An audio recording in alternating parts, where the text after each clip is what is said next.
नमस्ते, हजुरहरूलाई स्वागत छ मेरो च्यानलमा। आज मैले पनिरको रेसिपी लिएर आएको छु। पनिरको रेसिपी बनाउनको लागि चाहिँ मैले मिल्क पाउडर युज गर्न लागेको छु। मिल्क पाउडर 1 कप अनि 2 कप चाहिँ पानी, 2टा कागती। अब पनिर बनाउनको लागि चाहिँ मैले चाहिँ अब भाँडा बसाल्दै छु। ल हेर्नुस् त, मैले भाँडा पनि बसालिसकेँ। अब भाँडामा चाहिँ मैले यो पानी हाल्दै छु।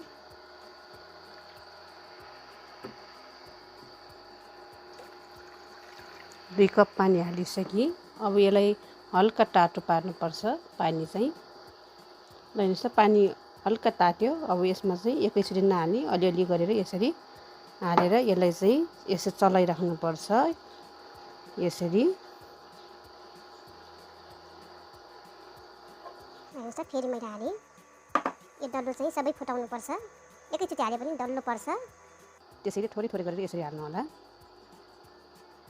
ल हेर्नुहोस् त, अब म सबै यसरी हालिदिन्छु। फेरि यसरी चलाउनुहोस्।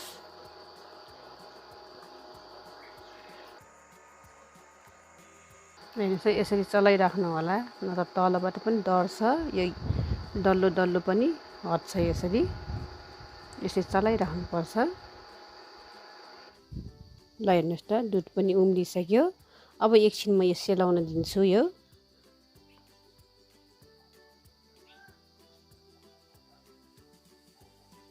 ल हेर्नु त, अलि चिसो भयो। अब यसमा चाहिँ मैले 2टा कागती चाहिँ यसमा हालेर यो फटाउँछु। यसरी चलाउनु होला। ल हेर्नुहोस् त, फाटेको। ल हेर्नुहोस् त,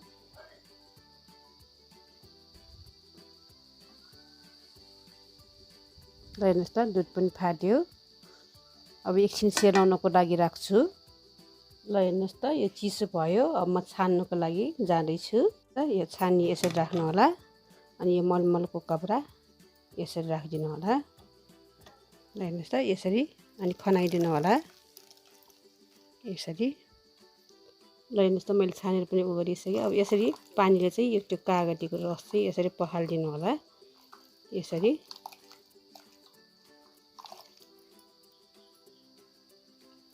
पानी हाल्यो भने चाहिँ त्यो अमिलो सबै हट्छ। यसरी निचार्नु होला। ल अनि यसरी यो जाली हटाइदिनु। यसरी यो पानीमा चाहिँ यसरी त्यो अमिलोपन सबै हटोस् भनेर यसरी गरिदिनु होला। लिएर चाहिँ यसरी निचार्नु होला। बेस गरी एकदम टाइट हुने गरेर यसरी निचार्नु होला। पानी सबै त्यसरी निचार्नु होला।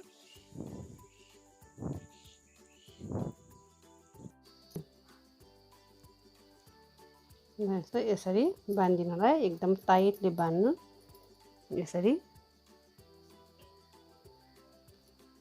यस्तो गरेर अनि यसरी गरुङको चिज यसरी हालेर यसरी एकदम टाइटले यसरी 3 घन्टा जति यसरी राखिदिनु होला।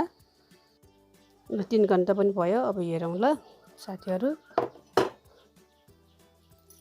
ल हेरौँ है त साथीहरू।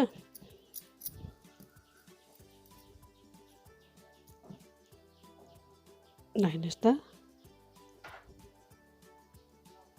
पनिर पनि रेडी भयो। ल हेर्नुहोस् त, म काटेर पनि देखाउँछु हजुरहरूलाई।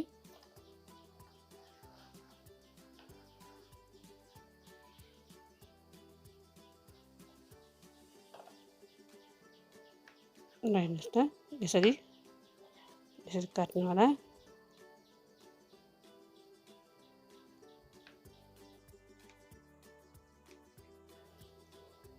ल हेर्नुहोस् त, पनिर पनि तयार भयो। हजुरहरूले पनि यस्तै गरेर घरमा बनाएर खानु होला। ताजा ताजा पनिर।